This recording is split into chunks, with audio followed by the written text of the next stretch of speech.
Hello and welcome to another episode of The Single Eight Show. Your name is? My name is Michael Davis. Your name is? Hannah Mill, y'all. And today on The Single Eight Show, this is the first Saturday of November. And November actually has two special awarenesses. One that's directly connected to The Single Eight Show, but another I would like to share just for the whole awareness of the month, because there is parts of my life that have been affected by this journey. November is both Transgender Awareness Month, and that will be the major focus that we take on the Single Eight Show. But I would like to also share that November is also Alzheimer's Awareness Month. I'd just like to hold that out as well. I know many friends that have been on journeys with loved ones, parents, spouses that have gone through Alzheimer's and memory issues, and both having a more childlike Alzheimer friend, or some angry about the things that they've forgotten. So I do hold you all in my prayers for those dealing with, having gone through journeys with a dear friend with Alzheimer's. But this is a Single Eight Show, and it is Transgender Awareness Month. Single H, please explain. Well, I want to break this out into three topics, because we always, this is always a transgender awareness podcast because of your journey in transition.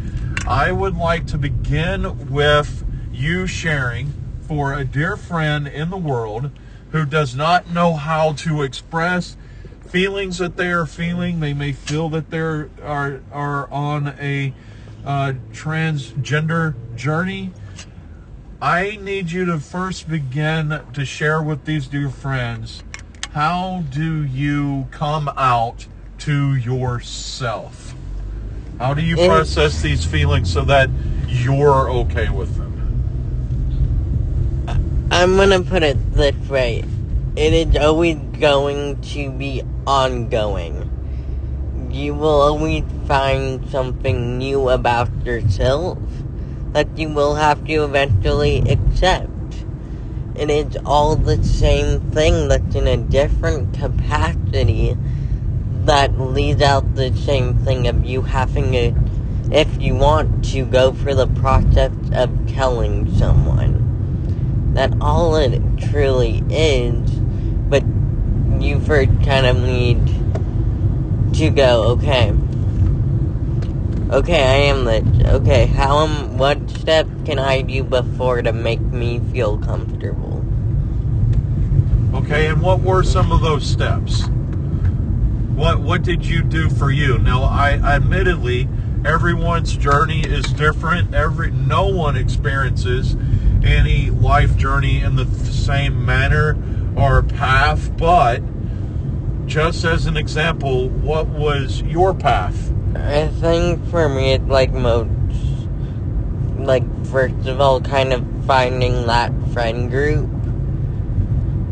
Because that might mean leaving your old one to find a more supportive group, and to find a place that you feel safe enough to be there if things go wrong.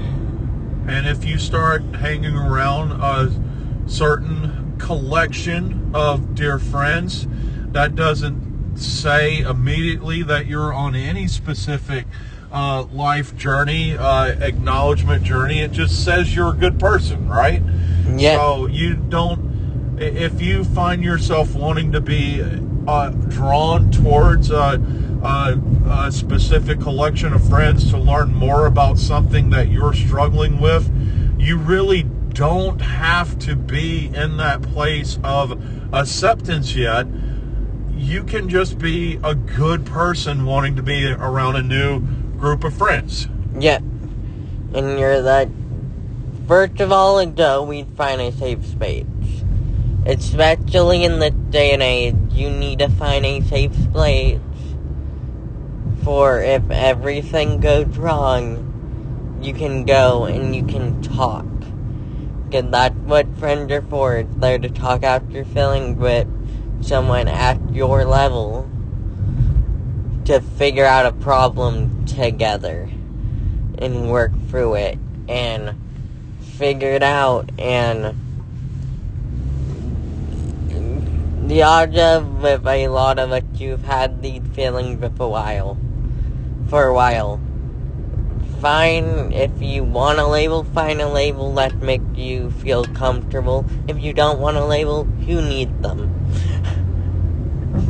But find every way, every step in acceptance is a step to make you more comfortable. That's all it is. Yeah, so you're joining the friend group, you're trying to find steps to make yourself more comfortable within your path. Now, one of the hardest things that there is right now, and it's part of some political agendas, to actually extract information from individuals that helps them find a connection to who they are. There's a lot of rhetoric that goes out, that books are presented in grooming, and that's not true. Anything from any self-help book that you've ever had to any cooking book that you've ever had, books are information, and information is power. So in a world where information exists but it's hard to find, where can you find it? But for me, I try to look up, there's a lot of good trans YouTubers out there. Go watch Transgender, go watch Jamie Barger that I have said a couple times, and both of them are really good links to find other trans creators for you to learn more information from that have a good wide range of experiences. If you're in England, maybe check out Jamie Barger, because he does live over there. So you will probably get better information over there if you're from there. And Transgender are probably, you'll be able to find some really good trans creators from. Okay, so you have named 2 trans creators. I take a moment to talk about the narratives that each one presents. So, what are some of the things they talk about? Yeah, I would get it. Sorry, I just wanted to make sure that I said that question right. I was rephrasing it for me. So, Transgender does like a lot of explaining like the political side of things. We'll look at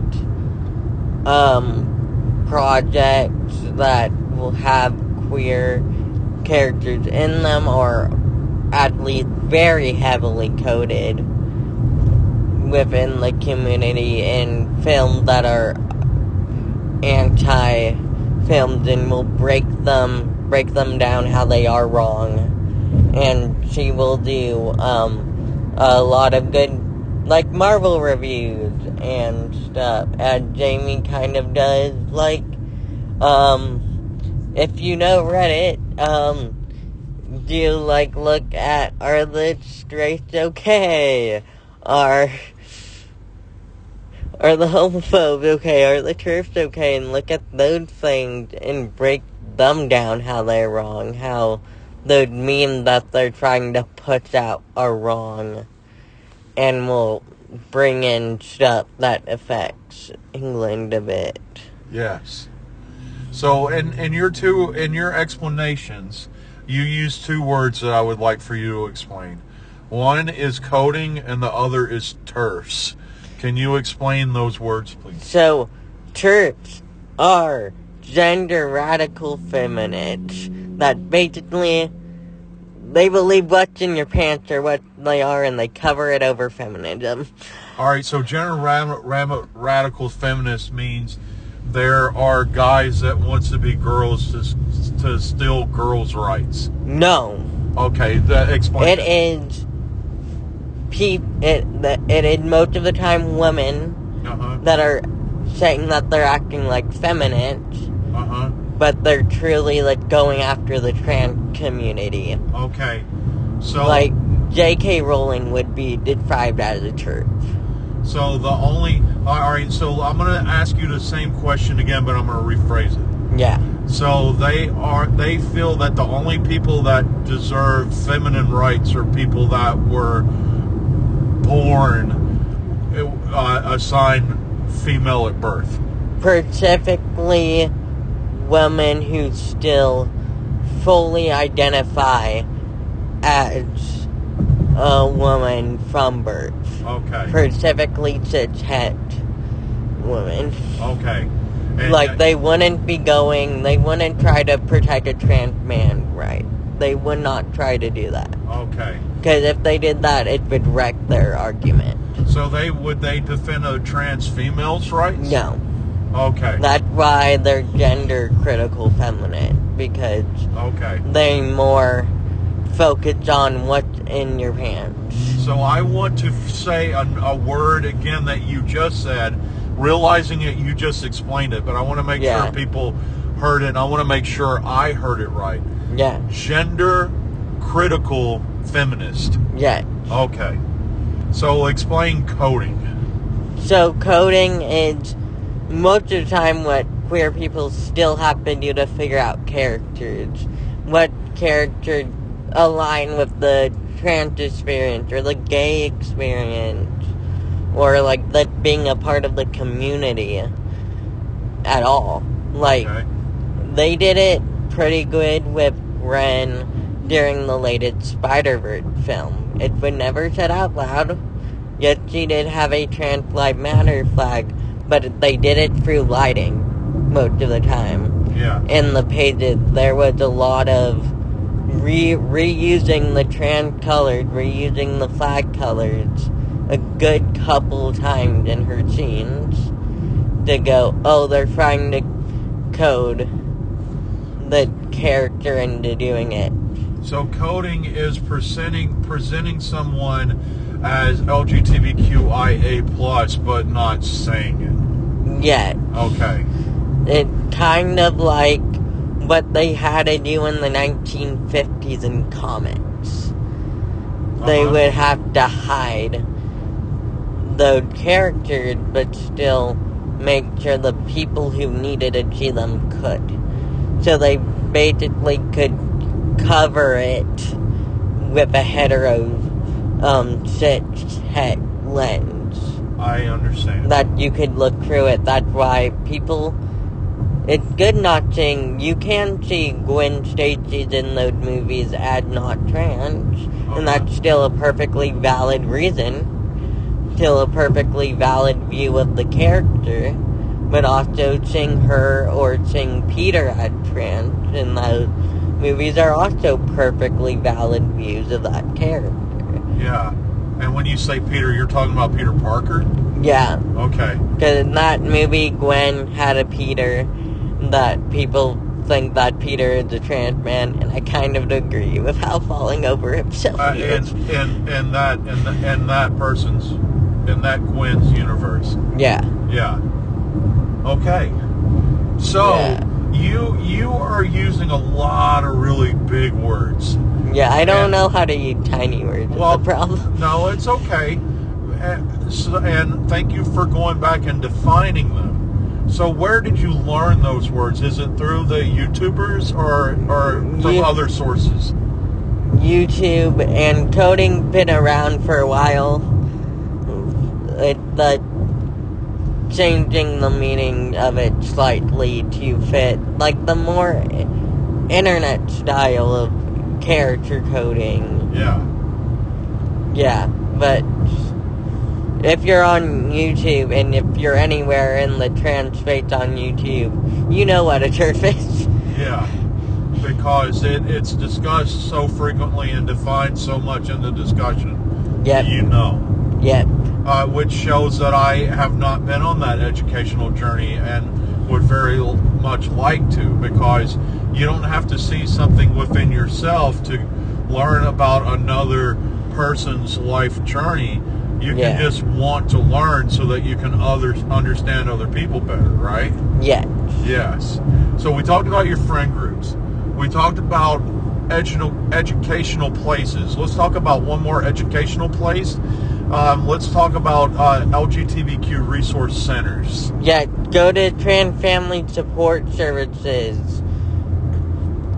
Go to your local LGBTQIA plus support centers.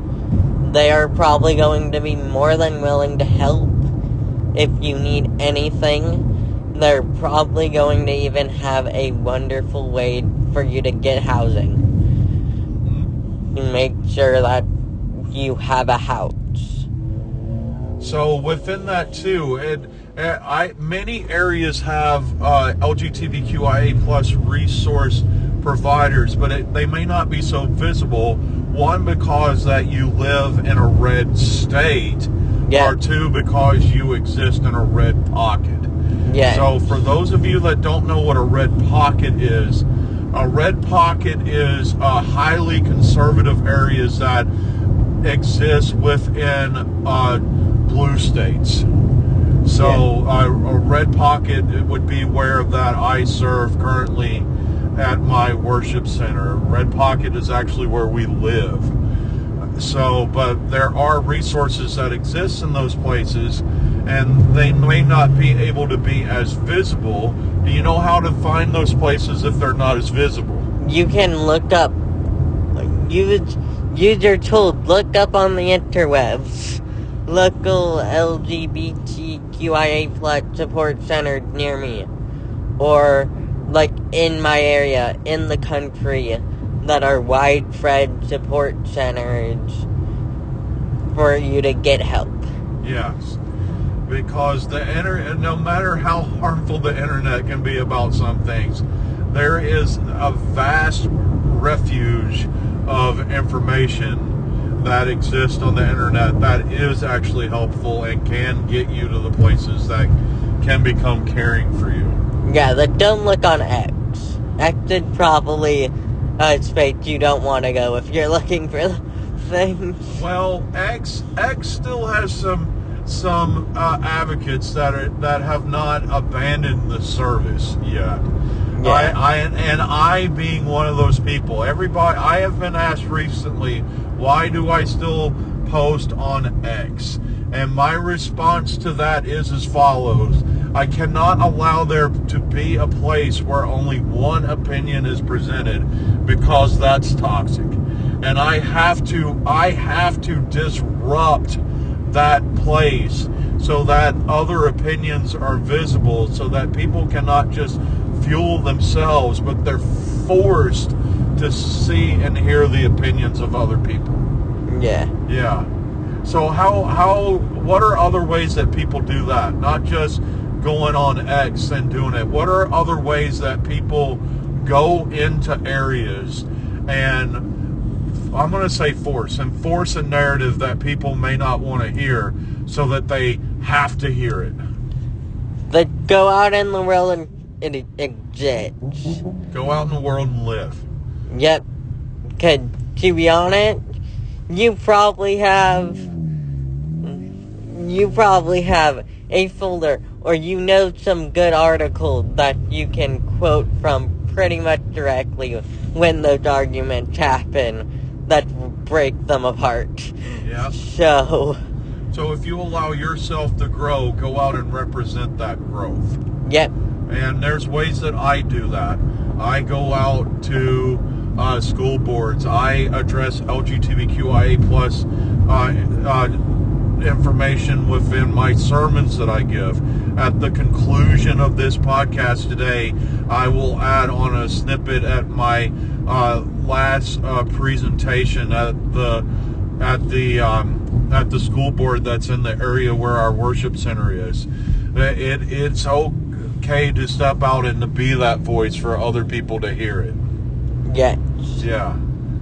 Well, I think that is a good explanation today as we kick off Transgender Awareness Month. Also, I kind of started out with this, but also please know it's also Alzheimer's Awareness Month, And memory issues are a fight and a struggle.